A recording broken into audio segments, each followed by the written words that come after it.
രണ്ടാമതായി നമ്മൾ ആലോചിക്കേണ്ടത്, ശ്രദ്ധിക്കേണ്ടത്, ഒരു യുവാവിന് എല്ലാ ഘട്ടങ്ങളിലും നന്മ വേണോ? അവൻ ഏറ്റവും കൂടുതൽ സൂക്ഷിക്കേണ്ട വിഷയം, അവന്റെ ആത്മീയമായ മേഖലകളിൽ ഏറ്റവും അധികം ശ്രദ്ധിക്കേണ്ടത്, അസ്ഹാബുൽ കഹ്ഫ് ശ്രദ്ധിച്ചൊരു വിഷയമുണ്ട്. അവര് ഗുഹയിൽ നിന്ന് എഴുന്നേറ്റപ്പോ, ഭക്ഷണത്തിന് ആവശ്യം വന്നപ്പോ, കൂട്ടത്തിൽ ഒരാളെ കയ്യിലുള്ള ചെറിയ നാണയങ്ങളും കൊടുത്ത് പറഞ്ഞേക്കുമ്പോ കൊടുത്തൊരു ഉപദേശമുണ്ട്. ഫല്ലൻദുർ അയ്യുഹാ അസ്കാ തആമൻ ഫല്ലതികും ബിരിസ്ഖിൻ മിൻ. കഴിക്കാൻ പറ്റിയ ഹലാലായ ഭക്ഷണം നോക്കിക്കൊണ്ടുവരണം.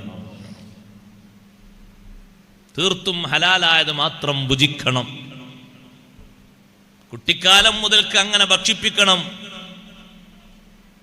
എങ്കിലേ നല്ല യുവാക്കളും നല്ല യുവതികളും നാട്ടിലും വീട്ടിലും കുടുംബങ്ങളിലും സംജാതമാകൂ. ഒരു തർക്കവും ആ വിഷയത്തിലില്ല. ഏറ്റവും വലിയ അധ്വാനമാണത്, ചെറിയ അധ്വാനമൊന്നുമല്ല.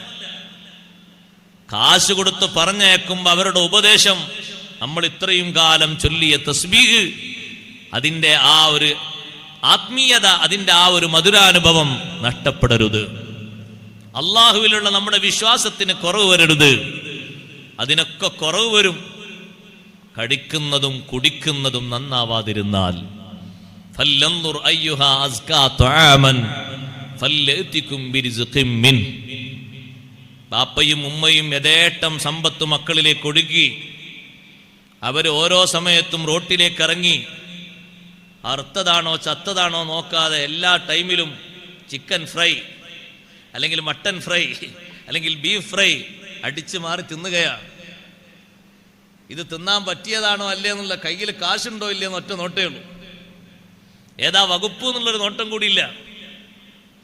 അതുകൊണ്ട് മക്കൾ കേടുവരും, ആണും പെണ്ണും കേടുവരും.